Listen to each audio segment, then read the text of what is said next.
Hi everyone, this is something a little different than my previous video.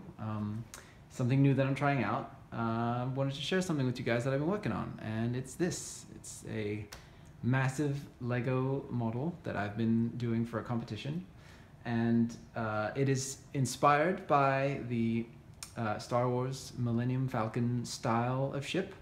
That is the brief, and the idea was to just go ahead and create something that fits into that world, but isn't the Millennium Falcon. It's so iconic, obviously you want to try to move away from that, and this is what I came up with. I just wanted to give you guys a look at it and show you some of the little features that I built in. So yeah, let's take a look. Just to give you an idea of the scale for comparison, here is a Old Man Solo minifigure. This is not his ship, he's just standing in for scale. So yeah, the ship is pretty huge. So I'm just going to give you guys a quick overview of the whole thing. We start at the front right here. This is a dual turbo laser cannon that is used for point defense. It's automated and it can go full 360. And the idea there is that it would protect your people as they come in underneath loading the cargo.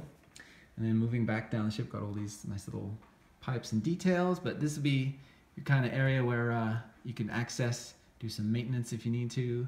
And then as we move on back down here, you can see there's the classic cannon, like what Luke would be firing in A New Hope. And you can actually remove that, and you can place your gunner minifigure in there, and you can see out of this nice big window piece right here, and that's posable.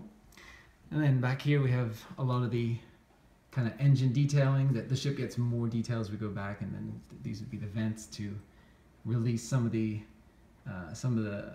exhaust from the engines. There's a hyperdrive engine back here. I'll show you that in a second more close.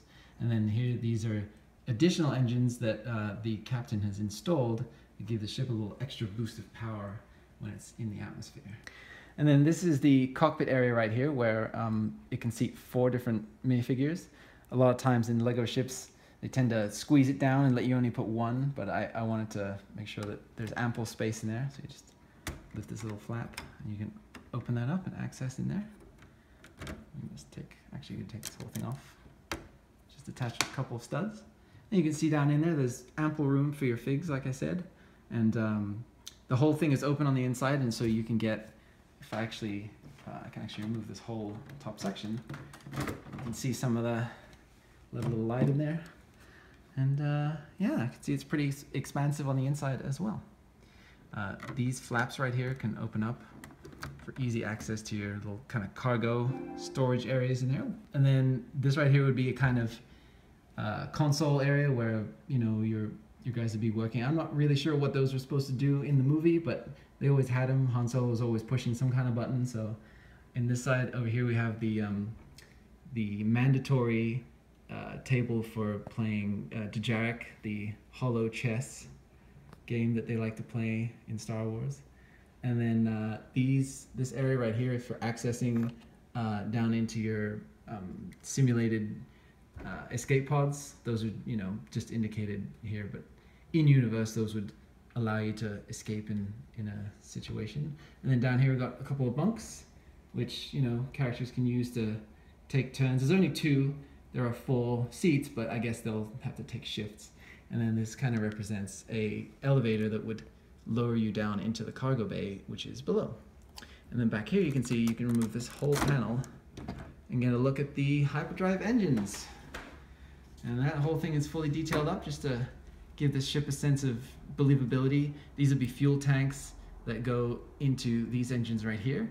And then this is the hyperdrive assembly, which all connects into back here. This is the hyperdrive engine, and I used 2 shades of blue, kind of a lighter blue in the center and a darker blue there to give it a sense of being lit kind of from the interior. And then some of these blue parts protrude out to kind of show the speed or the rush of the energy coming out. And then again, this is the engine from the other side, and you can see in here there's a Womp Rat that has taken up residence in the engines. I'm sure that's a pain in the butt for the guys to deal with, but oh, I just want to show you back here too. There's in the side here I have a couple of these little areas where the characters can again just access the interior to get maintenance and things like that done. And then while we're on this side, we'll take a look down here at the the like I was saying, the simulated escape pods, like these just pop off for ease of, you know, assembly, but this would be like the whole escape pod assembly that would come out. And then this right here is supposed to be two kind of we're at the butt end of the ship, so it's kind of funny, but there's two large fuel tanks back here that are kind of reserve tanks. In the backstory that I created for this ship, it would have to do a lot of runs back and forth between like the planet's surface and space to kind of drop off supplies and refugees for the Clone Wars soldiers. Just all this paneling detailing down here that takes you around through to the front.